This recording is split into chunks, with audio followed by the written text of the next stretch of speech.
Let's get right into it. Number 5, Lycurgus of Sparta, the phantom lawgiver. Picture ancient Sparta, the most feared military machine in the ancient world. Their warriors were legendary, their society was disciplined like no other, and their laws were supposedly crafted by one brilliant man named Lycurgus. But here's the problem. This guy might never have existed. The Spartans themselves worshipped Lycurgus as a god, crediting him with creating their entire way of life. He allegedly designed their government, their military training, their economic system, everything that made Sparta what it was. But when modern historians started digging deeper, they found something disturbing. There's zero contemporary evidence that Lycurgus ever lived.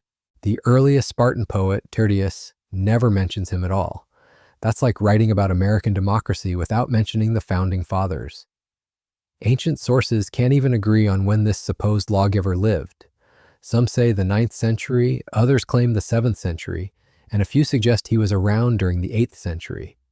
That's not just a small disagreement, that's like historians arguing whether George Washington lived during the Revolutionary War or World War II. The reality is that Sparta's famous institutions probably developed over centuries through gradual changes and adaptations.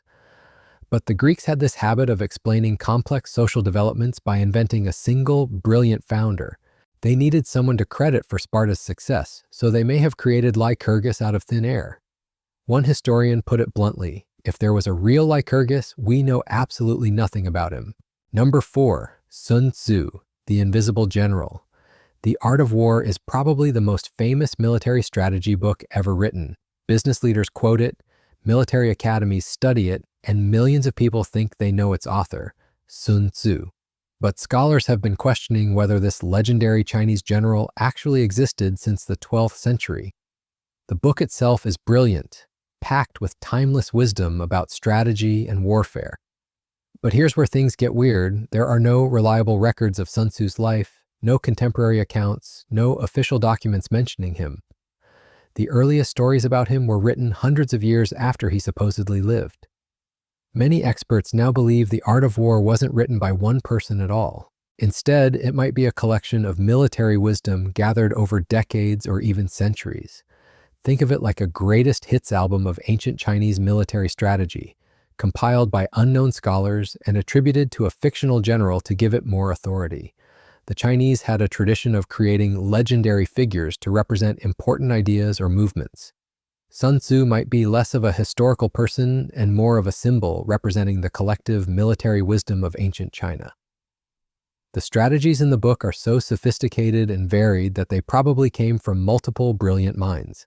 Not just one mysterious general, but calling it the Art of War by various anonymous military experts doesn't have quite the same ring to it. If you're enjoying these mind-bending historical mysteries, make sure to hit that subscribe button because we're just getting started. Number 3, Pythagoras, the mathematical ghost. Remember struggling with the Pythagorean theorem in geometry class? That famous equation about right triangles that every student has to memorize? Well, the guy it's named after might have been a complete fabrication. Pythagoras is supposedly one of history's greatest mathematicians and philosophers, credited with groundbreaking discoveries that changed how we understand numbers and shapes. But here's the catch. Pythagoras himself never wrote anything down, not a single mathematical proof, not one philosophical treatise, nothing. Everything we think we know about Pythagoras comes from his followers, and they wrote their accounts decades or even centuries after his supposed death.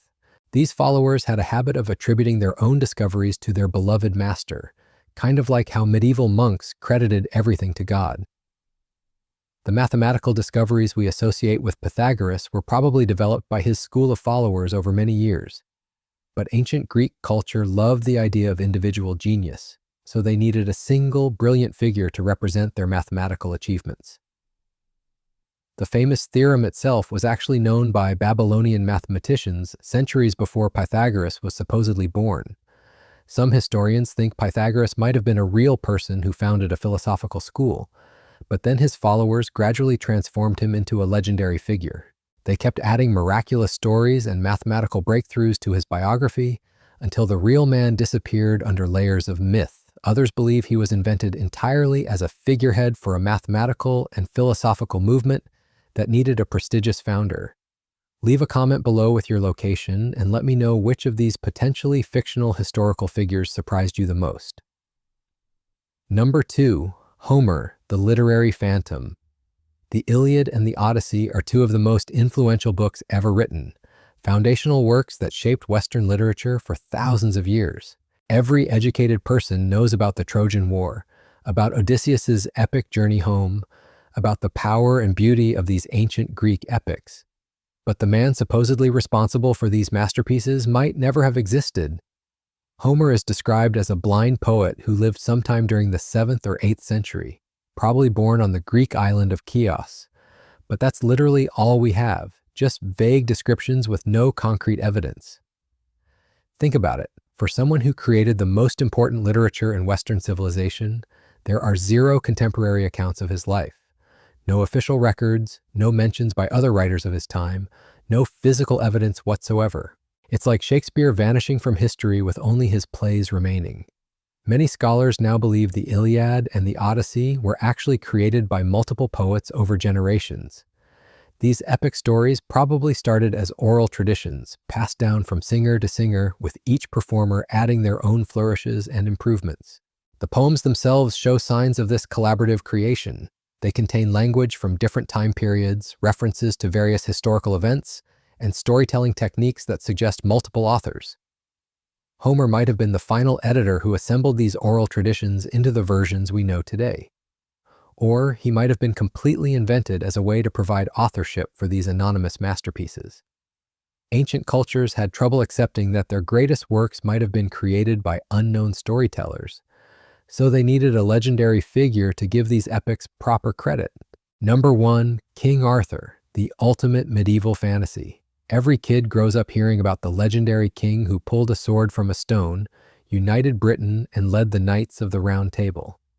Hollywood has made dozens of movies about him. Countless books tell his story, and entire tourist industries exist around Arthurian sites. But here's the devastating truth. King Arthur probably never existed at all. The academic consensus in the 21st century has completely rejected Arthur's historicity. Think about that for a second. The most famous king in British history, the guy who supposedly saved England from Saxon invaders and created a golden age of chivalry, might be nothing more than medieval fan fiction. The earliest definite reference to Arthur doesn't appear until around 828 in a work called Historia Brittonum. That's more than 3 centuries after he supposedly lived and died. It's like someone in the year 2300 writing about a hero from our time with no contemporary evidence to back it up. The stories we love about Arthur, the Round Table, Camelot, Lancelot, all that romantic medieval stuff comes from Geoffrey of Monmouth's Historia Regum Britannia, written in the 12th century. But historians consider Geoffrey's work largely fictional, more entertainment than history. Arthur's legend probably grew out of Welsh and Breton folklore, stories about various warrior heroes that got mixed together over centuries of oral tradition. The Britons needed a symbol of resistance against Saxon invasion, so they created the perfect legendary king. He represents everything people wanted in a ruler: brave, just, noble, and tragically doomed. But wanting someone to exist doesn't make them real. The complete absence of contemporary evidence is the final nail in Arthur's coffin. No Roman records mention him, despite the Romans being obsessive record keepers. No Saxon chronicles reference this supposed great enemy. No archaeological evidence supports the existence of Camelot or any Arthurian sites. If Arthur had really united Britain and fought major battles against the Saxons, someone from that time period would have written about it. Modern historians are brutally clear about this. There is no historical evidence about Arthur, and we must reject him from our histories. The legend is beautiful, inspiring, and culturally important, but the man himself is almost certainly a medieval invention. Sometimes the stories we love most are the ones that reveal more about human hopes and dreams than actual history. That's all for today. I'll be making similar videos in the future. Subscribe to see them.